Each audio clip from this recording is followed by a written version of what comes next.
하트앤서울 복음방송 주안의 하나 2부 방송으로 이어집니다. 주안의 하나 2부에는 매일을 살아가는 힘을 얻는 존 메가더 목사님의 Strength for Today와 삶 속에서 나오는 묵상을 나누는 살며 생각하며, 그리고 은혜의 설교가 준비되어 있습니다. 먼저 존 메가더 목사님의 Strength for Today 들으시겠습니다.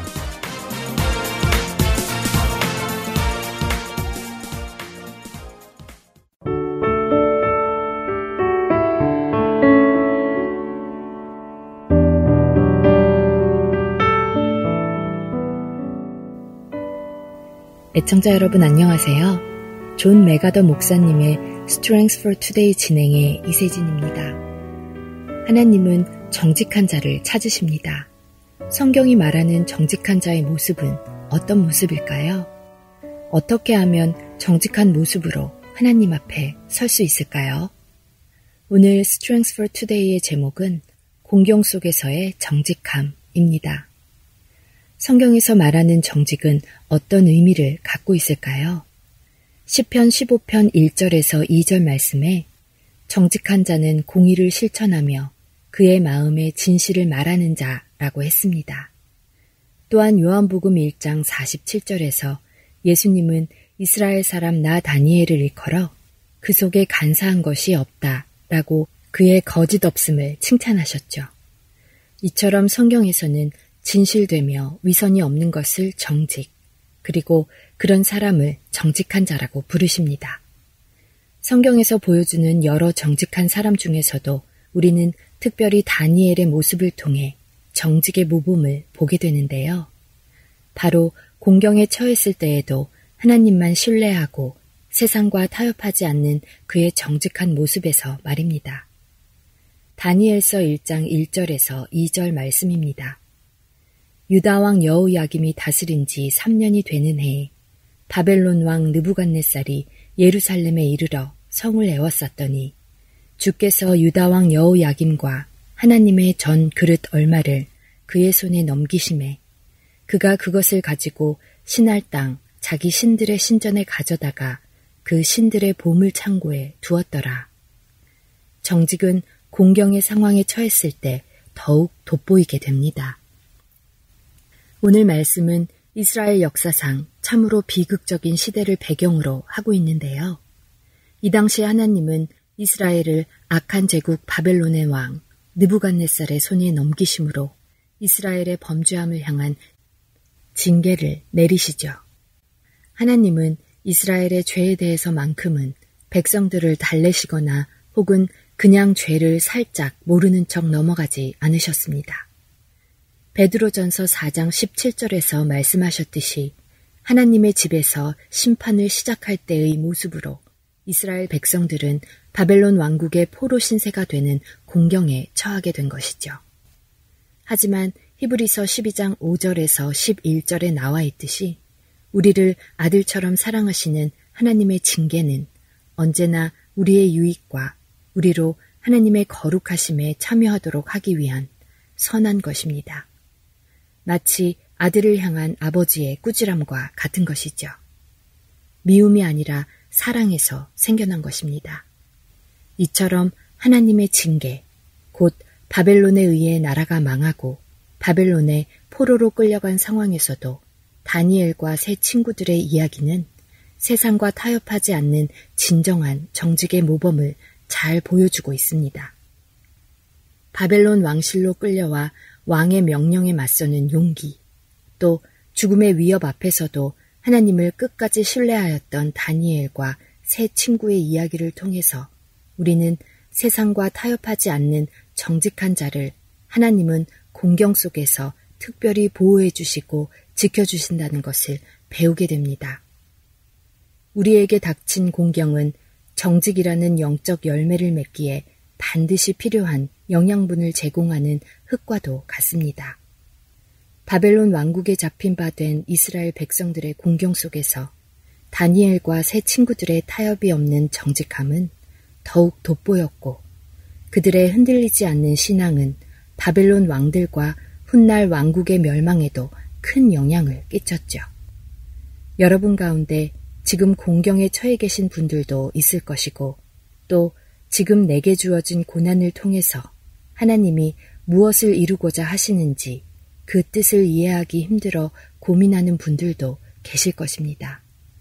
하지만 다니엘과 그의 친구들처럼 우리는 하나님의 뜻을 이해할 수 있는 지혜와 이 고난의 과정 가운데서 하나님을 신뢰할 수 있는 믿음을 달라고 기도할 수 있습니다. 매일의 삶 속에서 정직함을 지키기란 쉽지 않습니다. 특히 오늘날과 같이 유혹이 많고 또 그에 따른 공경의 상황에서 세상과 타협하기를 거부하는 다니엘과 같은 정직함은 더욱 귀한 것이겠죠. 공경의 때에 우리가 더 깨어있기를 원합니다. 우리의 정직함을 지켜주시고 또 정직한 선택들을 하면서 하나님께 영광 돌릴 수 있기를 소망하며 오늘 Strength for Today 마칩니다. 안녕히 계세요.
전쟁은 하나님께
계속해서 살며 생각하며 보내드립니다. 오늘은 아리조나에서 김희옥 성도가 진행합니다.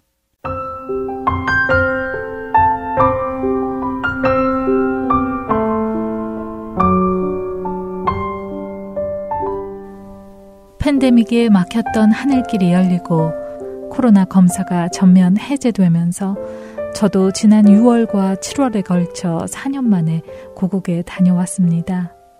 작년에 엄마가 담낭 제거 수술을 하시고 회복의 과정에서 뇌경색이 오시는 바람에 나중에 천국에서 다시 만나요 라는 인사도 나누지 못한 채 헤어질 뻔하였기도 했거니와 연이어 딸만 낳았던 엄마의 소원대로 나이 40이 넘어 낳은 늦둥이 아들이 드디어 결혼을 하게 됐기 때문에 온 가족이 한국 방문을 하게 된 것입니다.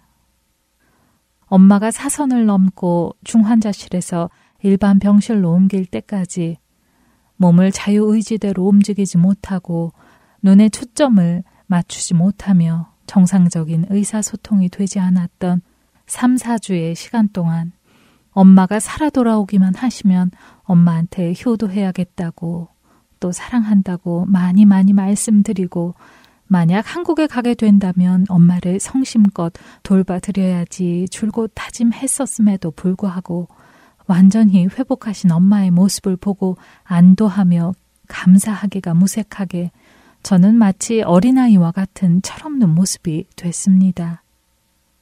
그것도 고집스럽고 퉁명스러우며 툴툴거리는 못된 모습으로요.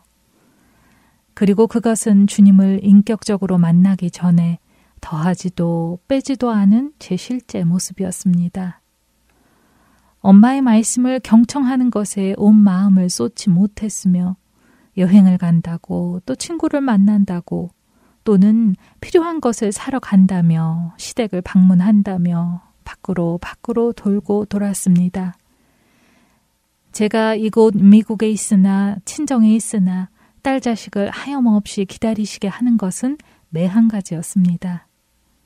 마음은 안 그랬는데 음식을 하면서도 피곤한 내색이 역력해서 엄마가 눈치를 보게 만드는 저는 참으로 못난 사람이었습니다. 처음 며칠은 그러한 사실을 인식하지 못했지만 2주 정도의 시간이 지나니 뭔가 낯설고 이상하다는 생각이 들었습니다. 아, 내가 왜 이러지? 나는 구원받은 그리스도인인데 나한테 왜 이전의 모습과 생각과 행동이 튀어나오는 거지? 그런 생각이 들면서 나 가짠가? 라는 생각이 들었습니다. 그러면서 많이 혼란스러웠습니다. 일단 감사와 행복이 넘치는 것은 분명한데 누려지지가 않았습니다. 친정에서의 나와 미국에서의 나의 모습이 내가 느끼기에도 너무나도 다르게 느껴졌기 때문입니다.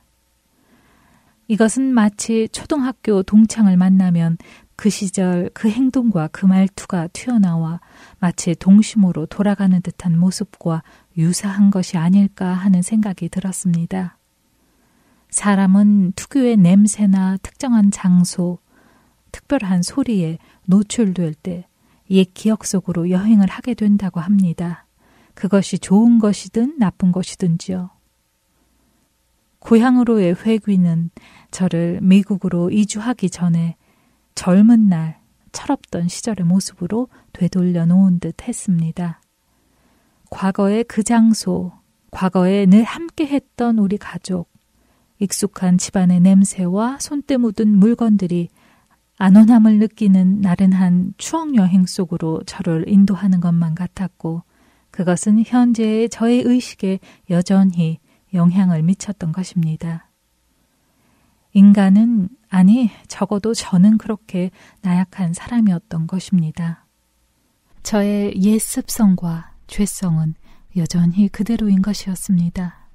다만 하나님의 강권적인 은혜로 인해 예수 그리스도의 보혈로 말미암아 나의 과거와 현재와 미래의 죄가 속량받았으며 그 보혈이 죄인인 나의 영육을 덮은 것이었습니다. 예수님의 보혈 때문에 죄 없다 인치심을 받은 것입니다.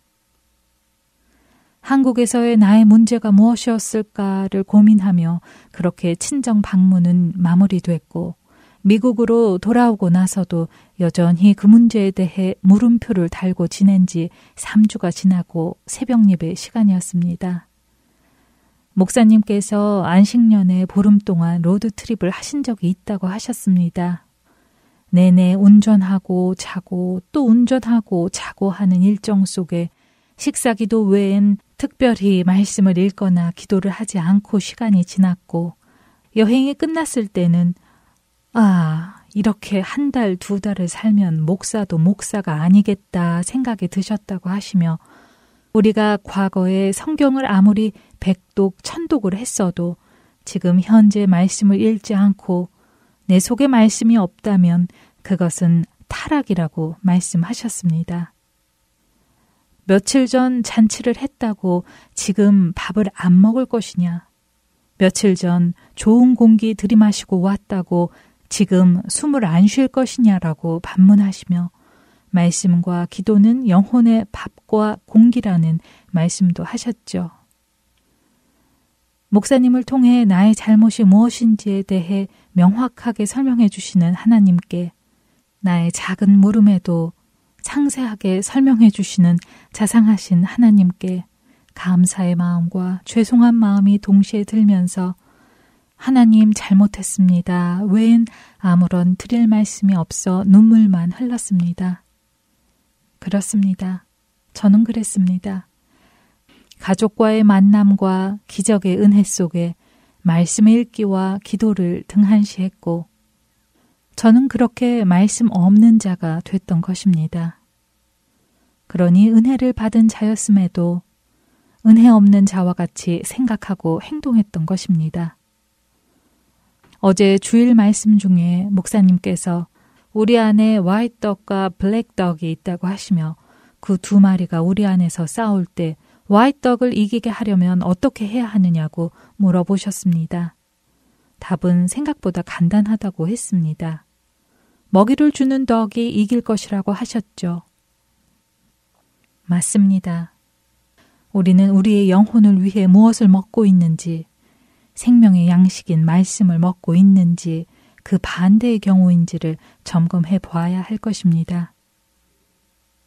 저처럼 오랫동안 기다리고 고대했던 고국 방문을 한다고 해서 말씀 읽기나 기도가 중단되는 일은 없어야 할 것입니다. 그 어떤 이유로도 예외가 되는 날이 있어서는 안 될 것입니다. 진리의 말씀이 내 입에서 조금도 떠나지 말게 하소서. 내가 주의 규례를 바랐음이니이다. 내가 주의 율법을 항상 지키리이다. 영원히 지키리이다. 내가 주의 법도들을 구하였사오니 자유롭게 걸어갈 것이오며 또 왕들 앞에서 주의 교훈들을 말할 때 수치를 당하지 아니하겠사오며 내가 사랑하는 주의 계명들을 스스로 즐거워하며 또 내가 사랑하는 주의 계명들을 향하여 내 손을 들고 주의 율례들을 작은 소리로 읊조리리이다. 시편 119편 43절에서 48절의 말씀이었습니다. 우리의 싸움은 예수님으로 말미암아 이미 승리한 싸움이지만 우리는 주의 군사요. 싸움은 아직 끝나지 않았다는 것을 매 순간 기억하며 의와 진리이신 예수님, 곧 말씀으로 날마다 새 사람을 입는 저와 여러분이 되기를 소망합니다.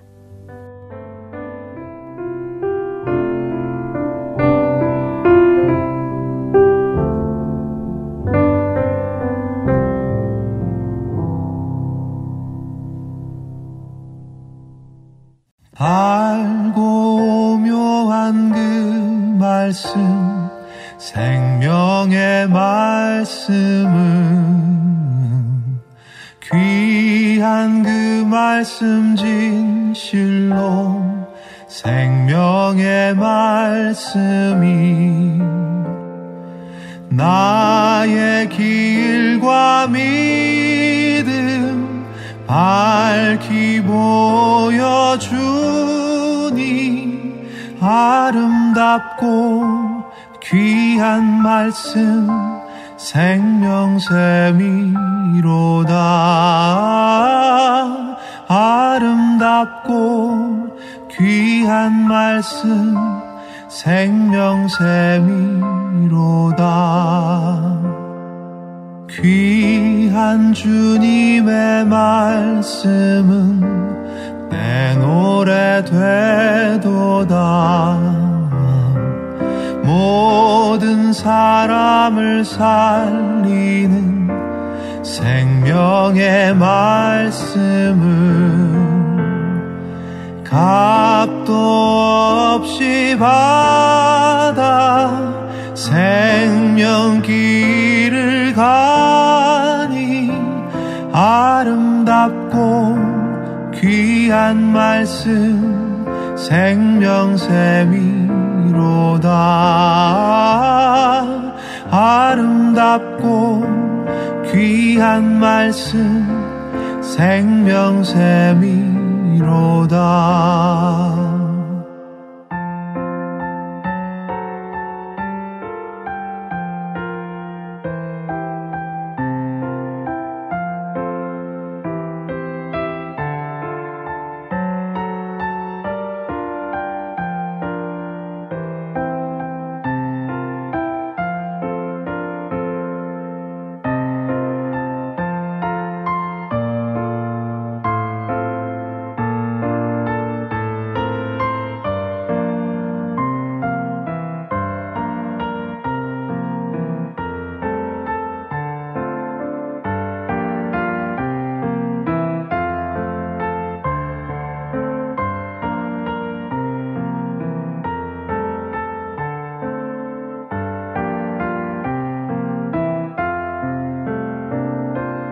널리 울리어 퍼지는 생명의 말씀은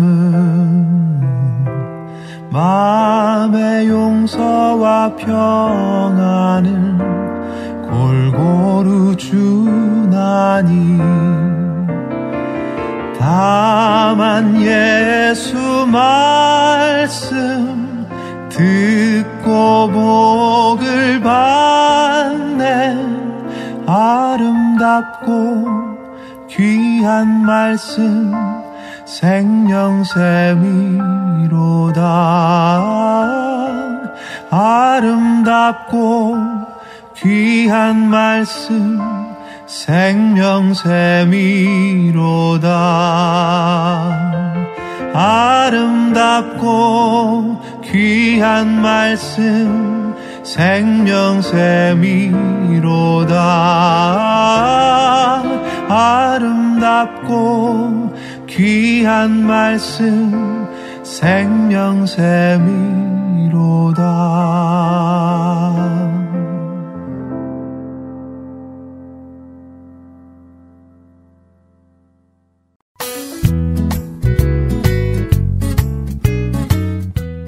새로운 방송들도 반갑지만 이전에 들었던 방송을 다시 듣고 싶을 때 있으시지요? 혹은 다른 사람에게 그 방송만 전해주고 싶을 때도 있으시지요? 저희 할트앤서울 복음방송에서는 그 방송만 모아서 따로 mp3 CD로 제작해 놓았습니다. 방송 모음 mp3 CD가 필요하신 분은 사무실로 연락 주시기 바랍니다. 사무실 전화번호 602-866-8999나 카톡으로 문의 주시기 바랍니다. 감사합니다.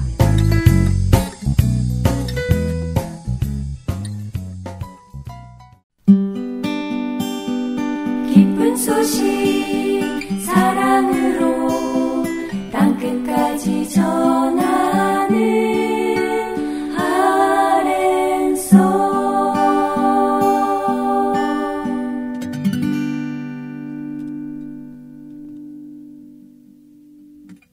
설교 말씀을 이어드립니다.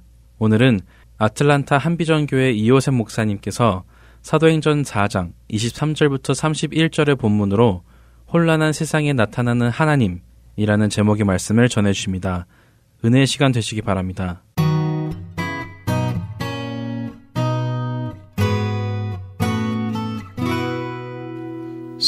영을 받는 것은 큰 일입니다. 하나님의 영을 받았다. 얼마나 큰 일입니까? 성경 사도행전에서는 예수님께서도 시작하자마자 하셨던 말씀이 뭐냐면은 너희가 성령이 임하시기까지는 기다려라.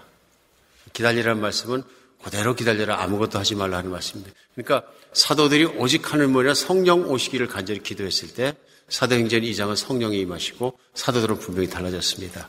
달라진 게 무엇이냐면 무엇보다도 담대해졌습니다. 자기를 죽이려는 사람들, 핍박하는 사람들, 예수님을 죽인 사람들이 두려워서 골방에 갇혀서 지낼 수밖에 없었는데 성령이 임하자마자 그들은 길거리로 성전 안으로 뛰쳐나왔습니다. 그리고 뛰쳐나온 것뿐만 아니라 성령이 감동케 하심을 따라 방언도 하고 복음을 전했습니다. 하나님의 큰 일을 전했다는 얘기입니다. 그러니까 많은 사람들이 놀랍게 여겼습니다. 왜냐하면 세계 각국으로다가 복음을 선포하는 현장을 보았기 때문에 그렇습니다.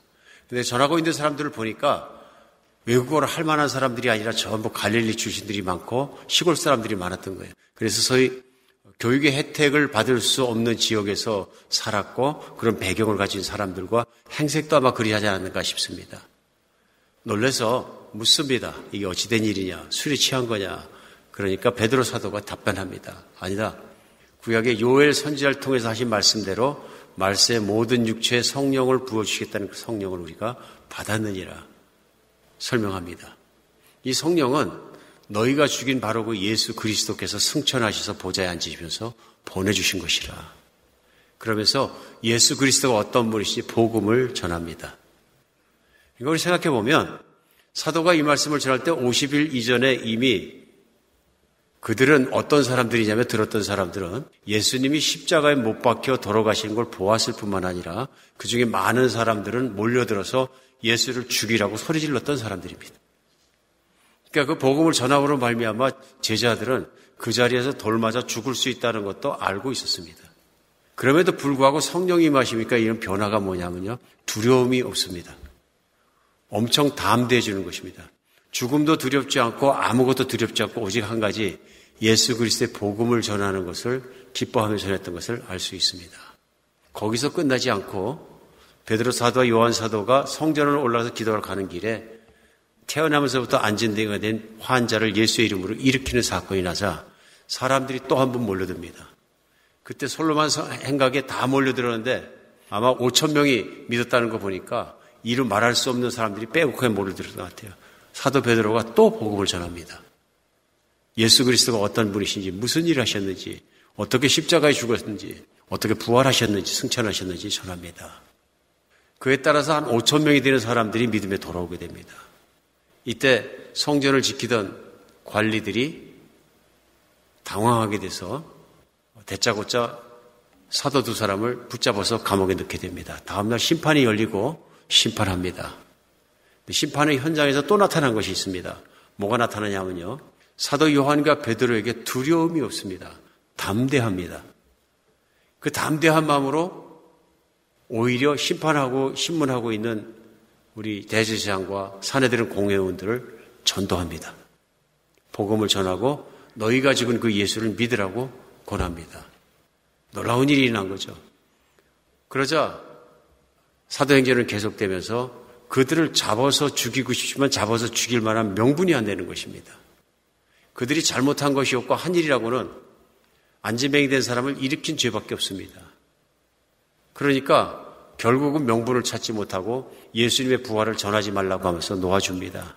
오늘 본문은 4장 23절 시작되면서 사도들이 노임의 그 동료들에게 가서 제사장과 장로들의 말을 다 알렸다 얘기합니다. 오늘 교회에 가서 얘기한 거죠. 초대교회가 세워졌는데 그 초대교회에 가서 이제 사도들이 얘기합니다. 그래서 제사장들과 장로들이 무슨 말을 했는지 어떻게 했는지 그것에 대해서 오늘 전하고 있습니다. 그러자 온 교인들의 반응이 나오는데 그 반응이 뭐냐면 기도입니다. 24절부터 보면 그들이 듣고 한 마음으로 하나님께 소리 높여 이르되 대주제여 천지여 바다와 그 가운데 만물을 지으신 이시여 또 주의 종 우리 조상 다윗의 입을 통하여 성령의 말씀하시기를 어찌하여 열방이 분노하며 족속들이 화살을 경영하는고 세상의 군환들이 났으며 관리들이 함께 모여 주와 그 그리스도를 대적하다 하신 이로소이다. 그러면서 오늘 바로 기도하기 시작한 것입니다. 오늘 기도하기 시작하는데 그 기도의 내용이 곰곰이 보면 오늘 우리 교회에게 큰 교훈이 된다고 저는 생각됩니다. 왜 교훈이 되냐면 기도의 내용이 다릅니다. 다른데 무엇이 다르냐면 우리는 대개 오늘날도 신앙생활에서 기도할 때 무엇을 기도합니까? 나의 필요를 제일 먼저 기도하거든요. 필요를요. 근데 오늘 보면 필요를 따라서 기도하는 첫 번째 기도해야 될 것은 뭐냐면 이렇게 나를 핍박하는 사람들을 없게 해 주시옵소서. 이들에게 벌을 주시든지 이들의 능력을 없게 하시든지 권위를 제하여 주시든지 하나님의 복음이 마음대로 번져갈 수 있도록 핍박을 없게 하여 주시옵소서. 기도하는 것이 맞습니다. 그들에게 벌 주시옵소서. 심지어는 그들을 없애 주시옵소서. 당연한 것 아니겠습니까? 그런데 오늘 기도가 계속되면서 내용이 보면 그런 뜻이 아닙니다. 그러면서 27절에요.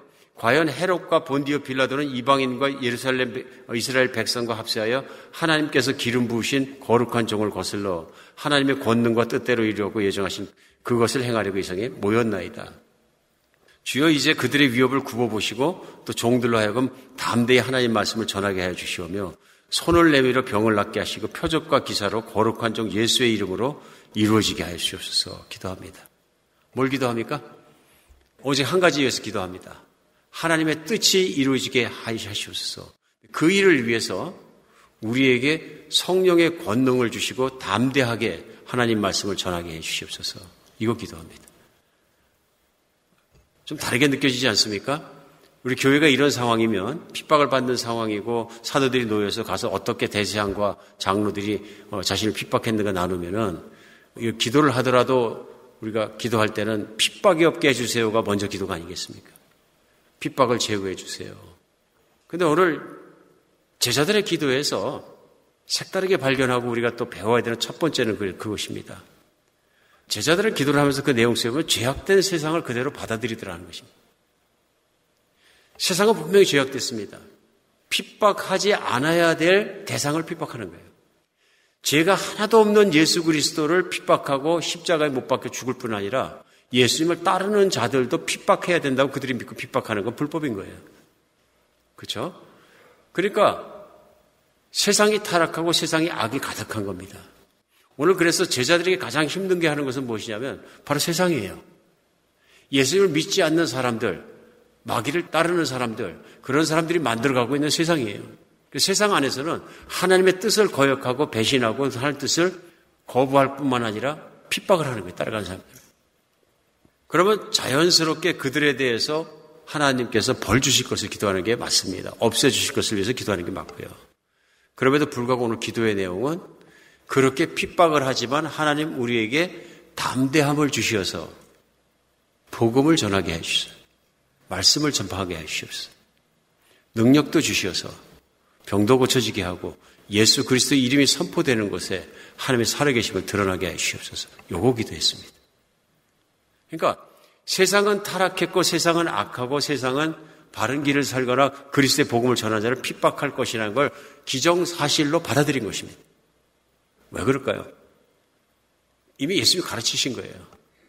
예수님이 사역을 하시는 기간에도 제자들을 끊임없이 가르친 게 뭐냐면 세상에서는 너희가 핍박을 당하나 환난을 당하나 담대하라. 내가 세상을 이기었노라 하고 가르치신 거예요. 그러니까 세상이 나를 핍박하였은즉 나를 따른 너희도 핍박할 것이다. 세상에서는 너희가 반드시 핍박을 받을 것이다. 쉽게 생각하면 우리가 그런 생각할 수 있잖아요. 예수님, 세상에서 핍박받는 것을 없애주셔야 기독교가 흥왕해집니다. 예수님 모든 주권을 가지고 계시니까 할 수 있지 않습니까? 이들 다 없애줄 수 있고 고난받는 것도 없애줄 수 있지 않습니까? 얘기할 수 있습니다. 바랄 수 있습니다. 그런데 불구하고 제자들은 그걸 알았던 겁니다. 예수님의 뜻은 예수님이 재림하시고 세상이 끝나는 그날까지 이 세상의 마귀와 그를 따른 자를 세워가는 세상의 악도 참으시기로 결정하신 거죠. 그러므로 세상은 살아가는 동안에 복음이 전해지면 하나님 나라가 전파되는 곳마다 무슨 일이 일어나냐면 핍박이 일어났다는 것을 기정사실로 받아들인 것입니다. 그래서 어떤 면에서는 그리스도인이 세상을 살아가면서 고난을 당하게 되는 것을 이상한 일로 여기지 않고 당연한 일로 받아들였다는 얘기입니다. 다르죠? 많이 다릅니다. 이 하나님의 뜻을 구하고 고난을 바라보는 시각이 여기서만 그런 것이 아니라 계속되는 사도행전 속에서 사도들의 태도 속에서 그런 걸 발견할 수 있어요. 사도 바울 같은 경우에는요. 어쩔 때는 성경을 읽다 보면 참 이해하기 어렵다 그럴 정도로 우리 당혹하게 만드는 그런 면도 없잖아 있습니다. 뭐냐면 사도 바울이 1차, 2차, 3차에 걸쳐서 선교여행을 끝냅니다. 선교여행 기간 중에 믿는 사람이 많이 생기되고요. 각 세계에 흩어져 살고 있던 유대인들이 사도 바울로 말미암아 복음이 전파되고 교회가 일어나겠다는 소식을 다 듣고 사도 바울을 다 죽이고 싶어합니다. 원수같이 생각합니다. 사도 바울이 가는 곳마다 그를 핍박했던 사람들은 유대인들이었습니다. 그들이 현장에서 사도 바울을 죽이지 못하니까 이제는 예루살렘에서 죽이기를 원합니다. 그런데 전도여행이 끝나고 사도 바울이 뭐라 그러냐면 내가 예루살렘을 가야 되겠다. 예루살렘에 있는 교회가 기근 속에서 핍박과 기근 속에서 너무 힘드니까 각처에서 이방인들 교회에서 모은 부조를 가지고 헌금을 가지고 예루살렘 교회를 도와주러 가는 길에 내가 가야 되겠다. 그래서 일행들과 함께 가게 됩니다. 그런데 보면 일행들과 함께 예루살렘으로 가는 길에 교회마다 들리게 되는데 교회마다 기도하는 사람들이 얘기합니다. 예루살렘으로 올라가면 고난을 받는다. 점점 더 가까이 가자 예루살렘에서 온 선지자라는 사람이 바울의 허리띠를 풀어서 묶어서 퍼포먼스를 합니다. 당신 거기 가면 이렇게 꽁꽁 뭉치고 고난을 당한다. 그러니까 교회도 성령을 통해서 성령이 말씀하시되 하고 선지자도 성령이 말씀하시되 하고 계속 말씀하십니다. 그러면 우리는 어떻게 받아들여야 됩니까? 성령이 주시는 경고. 예루살렘을 가게 되면 고난을 당하게 되고 죽을지도 모른다. 그럼 우리 판단할 때 가지 말라 그러시는 거구나. 그렇지 않을까요? 그렇게 받아들여질 것 같습니다. 금방 그렇게 들 수 있죠. 사도 바울 경우는 교회들이 얘기하고 선지자가 얘기하고 퍼포먼스라고 확인하고 계속 얘기하는데 불구하고 꿋꿋이 갑니다. 퀘션이 나오지 않습니까? 사도 바울 그는 왜 갔을까? 감옥 고난 받는데 이유는 분명합니다. 하나님이 고난이 있다 할지라도 가라 하셨다는 것입니다. 고난이 있을 것이라는 팩트인데요. 고난을 어떻게 대할 것이냐 하는 것은 사도 바울이 하나님 앞에서 인도하심 가운데 결정할 일입니다. 다른 교인들은 고난이 있으니까 피해라 했지만 사도 바울은 고난이 있을지라도 주께서 보내신 그 길에서 복음을 전하다 고난을 받는 것은 내게 영광이다 생각하면서 밀고 들어간 것입니다. 차이점이 있는 거죠. 그러니까 세상에 악한 세상에서 악을 보고 고난을 보고 보는 환경과 해석하는 각도가 다르다는 걸 알 수 있습니다. 나는 복음을 전하도록 부르심받은 사람이고 복음을 전하다가 고난을 받는 건 당연히 있는 일이다. 무슨 고난이든 닥칠 것인데 예루살렘 고난도 있을 것이다. 그러나 그 예루살렘 사람들도 복음을 들어야 되지 않느냐 하는 각도에서 믿었던 것이 분명합니다. 그래서 이것을 기회로 받아들여야 돼요. 막상 잡혀가지고 들려나가는 입장에 로마군들이 들려서 나가는데 로마군 천부장 물어봅니다. 내가 말을 좀 할 수 있느냐 하라 그러니까 세워주니까 얘기하면 즉각적으로 복음 전하기 시작합니다. 탁 세워놓으니까 복음 전하기 시작하는 겁니다. 사도 바울이 얼마나 그 복음 전하고자 하는 그 열망이 들끓고 있었는가 알 수 있고요. 얼마나 두려워하지 않는가, 죽음도 두려워하지 않는가 담대함을 느낄 수 있어요. 저는 이것이 성령 충만한 사람의 모습이라고 생각합니다. 성령이 충만한 사람 담대합니다. 왜 그렇습니까? 죽음을 두려워하지 않습니다. 그리고 해야 될 일과 해야 될 말을 하는 것입니다. 오늘 그래서 사도 베드로와 요한과 초대교회 모든 성도들만 그런 것이 아니라 성령의 충만함을 받던 초대교인들이 모두 그렇게 살았고 그런 사람들이었다는 것을 우리는 알 수 있습니다. 그러니까 때때로 우리 생각하지 않습니까? 왜 하나님의 교회에 그런 고난을 주셨을까? 예루살렘 교회도 어마어마한 그 다음에 핍박이 따르지 않습니까? 현재 감옥에 하루 갇혔다가 나온 사도의 고난 정도는 아무것도 아니고 곧 이어서 야고보 사도가 목이 잘려 죽는 핍박, 스데본 집사가 돌 맞아 정말 순교하는 핍박, 온 교회가 핍박받아서 잡으러 가고 사울이 막 쫓아다니고 이런 핍박들이 일어서 전부 흩어져가지고 각지에 흐려서 복음 전했다고 나오지 않습니까? 오늘 초대교회 교인들은 이런 것들을 당연한 거로 받아들였다. 우리는 그냥 초대교회 교인들이 각지에 흩어져갖고 복음 전했다 그러니까 그런가 보다 그런지 모르지만 현실을 생각해보면 예수를 믿었다는 이유 하나만으로 직장도 잃어버리고 삶의 터전도 잃어버리고 집인들 제대로 팔았겠습니까? 정리할 걸 제대로 하지 못하고 급한 마음에 핍박 가운데 도망갈 수밖에 없었다는 것입니다. 그러면 예수를 믿어서 내가 받은 고난 때문에 얼마나 흔들릴 수 있습니까? 근데 그렇지 않았다는 것이죠. 이게 오늘 신앙의 차이인 것 같습니다. 예수 믿어도 복음 열심히 전하며 살고 그 뜻을 추구하다 보면 고난과 핍박과 환난도 있을 수 있다. 그런 말씀입니다. 초대 교회의 교인들은 그것 자체를 문제 삼지 않았다. 중요한 건 뭐냐면 그런 세상에도 불구하고 우리가 하나님의 뜻을 이루는 것, 이것이 하나님께 기쁨이 되고 하나님이 원하시는 일이라는 걸 분명히 믿고 그 일을 추구하고 살았다는 신앙입니다. 분명히 생각과 신앙의 태도가 차이가 있는 걸 느끼지 않습니까? 그래서 두 번째는 뭐냐면요, 하나님의 뜻을 이루어지기를 기도했습니다. 오늘 담대함을 달라고 기도하는데 담대함을 달라고 기도하고 있는 가장 큰 이유는 하나님 말씀을 이런 상황에도 선포할 수 있도록. 그러니까 쉽게 생각하면 쭈그러들지 않도록. 핍박의 목적이 무엇입니까? 쭈그러들게 만드는 거죠. 못하게 만드는 거죠. 한반도에서 전쟁이 나고 북한군이 밀고 넘어오니까 첫 번째 한 일이 뭡니까? 기독교인들을 말살하라. 그렇죠? 유지들을 다 잡아들여라. 공산주의가 막 그랬잖아요. 그래가지고 주로 공산당들이 들어와서 정복하면서 잡혀갔던 사람들이 유지들이고 기독교인들이에요. 심지어는 교회에 밀고 들어와 탱크를 밀고 들어와서는 목사님과 교회를 피난한 가는데 다 잡아가지고 붙잡아가지고 신문하잖아요. 예수 부인하라고. 싫어하죠? 부인 안 하니까 교회 앞마당에다가 땅을 팔아 그러고서는 전부 다 구덩이를 파고 거기 들어가라 그래가지고 목만 내놓고 땅에 묻어버렸잖아요. 그러면서 탱크는 막 부르릉거리는데 예수 부인 안 하는 자는 탱크를 밀어버리겠다. 우리 역사는 기록하고 있습니다. 성도들 아무도 부인하지 않고 찬송가 부르더라. 목만 나와 있는데 탱크가 지나가는데 찬송가 부르더라.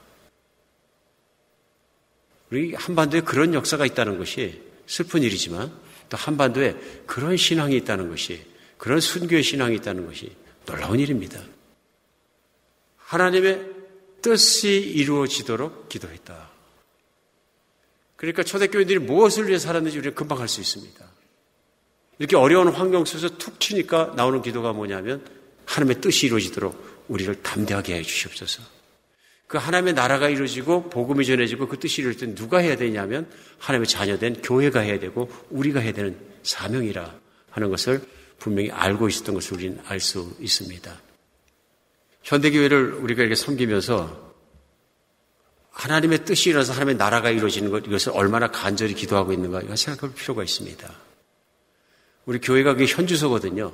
우리 기도의 모양과 현주소를 내가 생각해 보면 내가 무엇을 추구하며 또 교회가 무엇을 추구하는지 금방 알 수 있습니다. 교회는 이 지구 가운데에서 복음을 가지고 있는 곳입니다. 교회가 다른 무엇이 없다 할지라도 복음이 있는 곳입니다.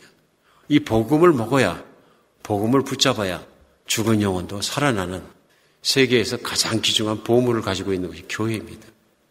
그러니까 당연히 교회에서 해야 될 가장 중요한 일은 복음을 전파하는 일입니다. 이것을 위해서 살아가는 것입니다.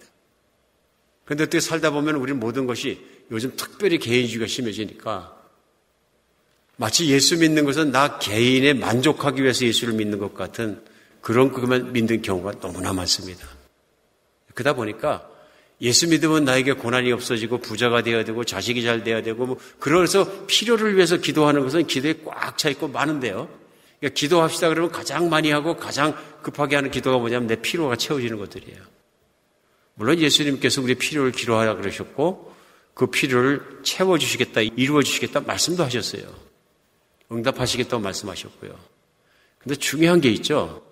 하나님의 나라를 위해 기도하라고 말씀하신 먼저 번 기도예요. 우리가 주일마다 주기도문을 같이 기도합니다. 이거 그냥 딸딸딸딸 외우기 위해서 기도하는 것이 아니죠. 이 기도를 기도하는 것은 예수님께서 이 기도를 하라 그러셨고 이 기도를 하면서 우리는 알 수 있습니다. 하나님의 뜻이 무엇인지, 무엇을 위해 기도해야 되는지. 하나님의 이름이 높임을 받으시고 그 나라가 임하시고 그 뜻이 하늘에서 이루어진 같이 이 땅에서 이루어지는 것은 하나님의 계속적으로 변하지 않는 소원입니다. 이 땅에요. 뜻입니다. 그 기도를 하면서 우리가 깨달을 수 있는 것은 우리가 내 중심에서 하나님 중심으로 기도도 시작할 수 있는 것을 계속 우리 기억하는 것입니다. 하나님께서 사도행전 때만 그러는 것이 아니고요. 근대사에서도 우리가 찾을 수 있는 게 뭐냐면은 하나님의 백성들이 하나님의 뜻과 합당한 그 일을 위해서 기도할 때 무엇이 일어나냐면요. 우리가 얘기하는 놀라운 부흥이 일어납니다. 성령님 많이 주시는 놀라운 부흥이 일어납니다. 1806년도에 매사추세츠주 윌리엄스 칼리지에서 학생들이 6명이 모여서 기도하기 시작합니다. 학생들이 6명에서 무엇을 위해서 기도했냐면요.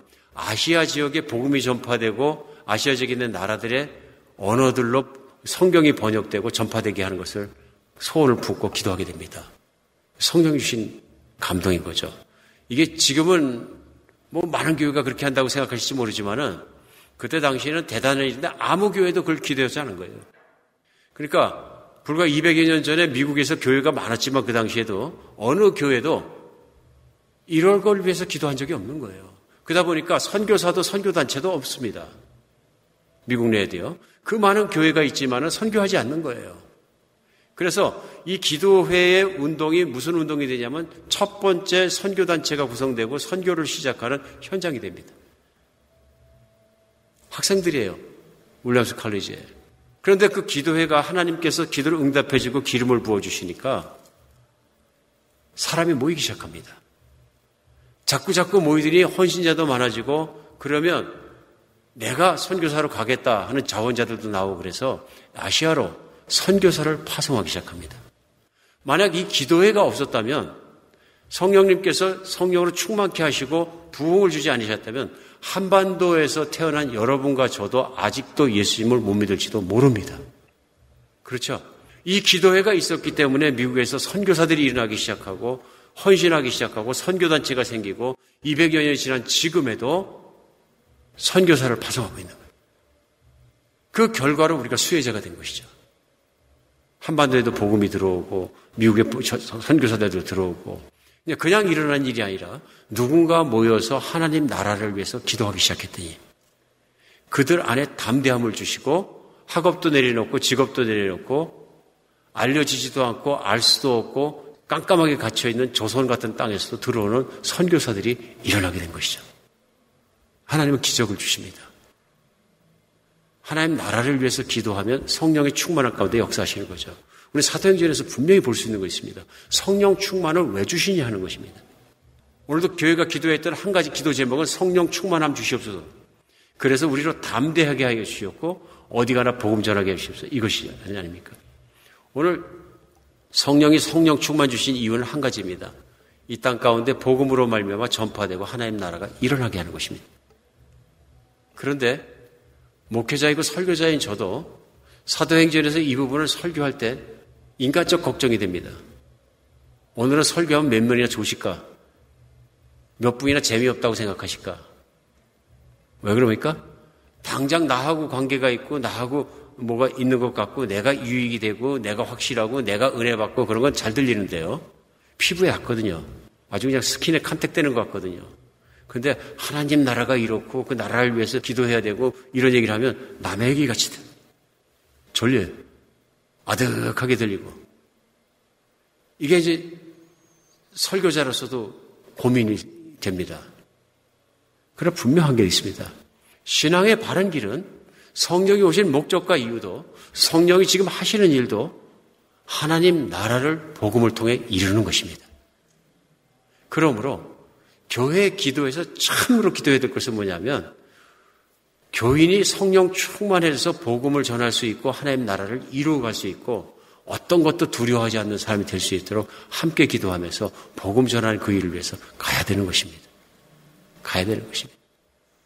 해외 선교부 인터내셔널 미션 보드 IMB라고 얘기합니다. 아마 세계에서 전임 선교사 파송한 선교기관으로는 아마 가장 큰 선교기관일 겁니다. 이 선교기관에 그 프레지던트 회장을 맡아서 섬기신 적이 있는 제리 랭크니스라는 목사님이 계십니다. 오랫동안 그 사역을 하셨는데요. 그러다 보니까 세계 선교를 많이 하시죠.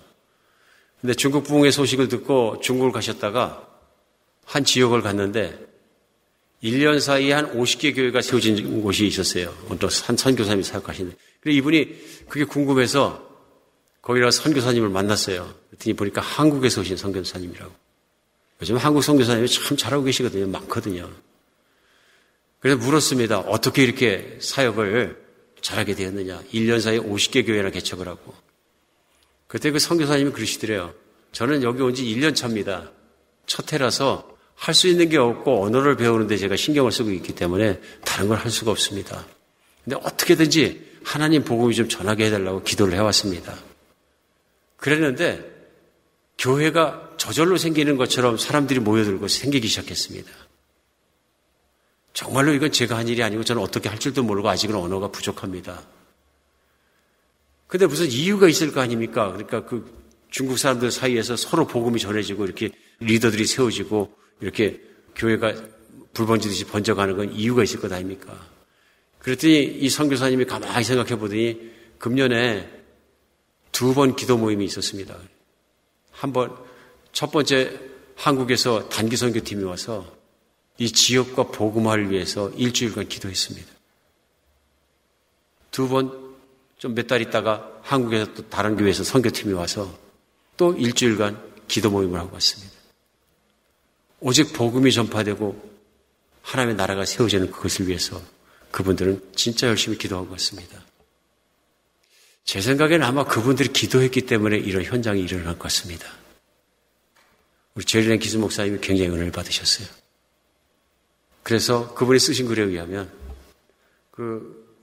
자신이 관리하고 있던 인터내셔널 미션 보드 선교 본부 안에는 세계를 선교를 위한 중보 기도 본부가 있습니다. 중보 기도 사역자들이 있고요. 도전했습니다. 중보 기도 사역자들만 사역할 게 아니라 온 교회가 중보 기도 해야 된다. 온 교회가 복음이 전하지 않은 지역과 족족들을 위해서 기도해야 된다. 모든 게 기도로 시작되고 모든 것이 기도에서 이루어진다.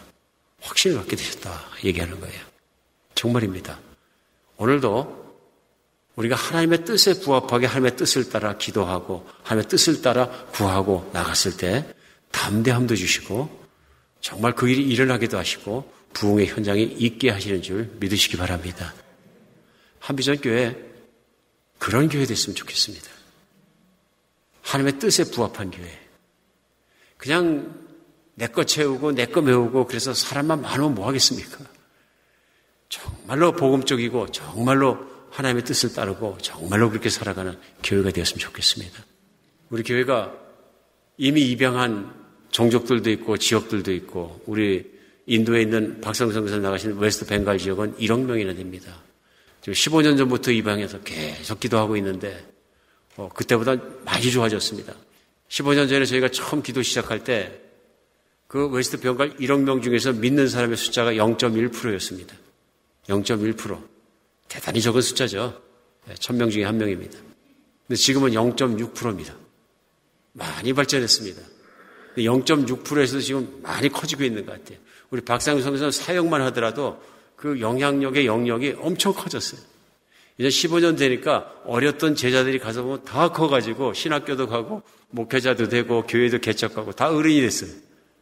그때는 정말 코 올리게 했었는데 가면서 이렇게 보면서 너무 감사하는 것이 세월이 지나가니까 헛되지 않고 번져가고 있는 그 모습들을 각지에 있는 학교들의 아이들 자라는 모습들 세워져가는 교회의 모습들을 보면 얼마나 감사하죠. 기도해야 됩니다. 우리 지금 서부 지역에 또 인도 박정미 선교사님 우리 그레이터 노이다 지역에 또 사랑학교 섬기고 있는데 어떻게 보면 아이들 70명 데리고서는 가면서 콜리에들 이렇게 데리고서는 이렇게 하는 거 보면 아이고 쟤들이 언제 자라서 복음하게 되겠나. 금방입니다. 금방입니다. 우리 함께 늘 중보기도 하면서 복음이 아직 가려워지고 듣지 못하고 어두워진 부분을 위해서 계속 기도하는 여러분과 제가 됐으면 좋겠습니다.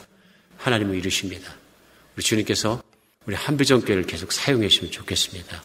오늘 마지막으로 첫 번째는 세상의 악을 그런 것으로 받아들이고 악한 세상 속에서 두려움 없이 전하는 것이 중요한 거죠. 두 번째는 우리가 하나님 나라의 뜻이 일어날 수 있도록 하나님을 위해서 기도하는 것입니다. 오늘 세 번째는 하나님께서는 이런 기도에 담대함으로 응답하셨습니다. 여러분과 저와 우리 모든 교인들의 삶도 담대해질 수 있도록 기도하고 받고 담대한 인생을 살았으면 좋겠습니다. 우리의 미래는 결정됐고 확실하게 열려 있습니다. 죽는 것도 두려울 것이 없습니다. 이젠 남아있는 인생을 사용할 것은 천국에서 못할 것 하는 것입니다. 천국 복음을 전하는 일입니다. 하나님 나라를 세워가는 일입니다. 이를 위해서 함께 뛰어가고 함께 살아가고 함께 이루어가는 여러분과 제가 되었으면 좋겠습니다.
주안의 하나 2부 준비된 순서는 여기까지입니다. 계속해서 주안의 하나 3부로 이어집니다. 주님의 말씀을 더 알아가는 시간 되시길 소망합니다. 안녕히 계세요. 예수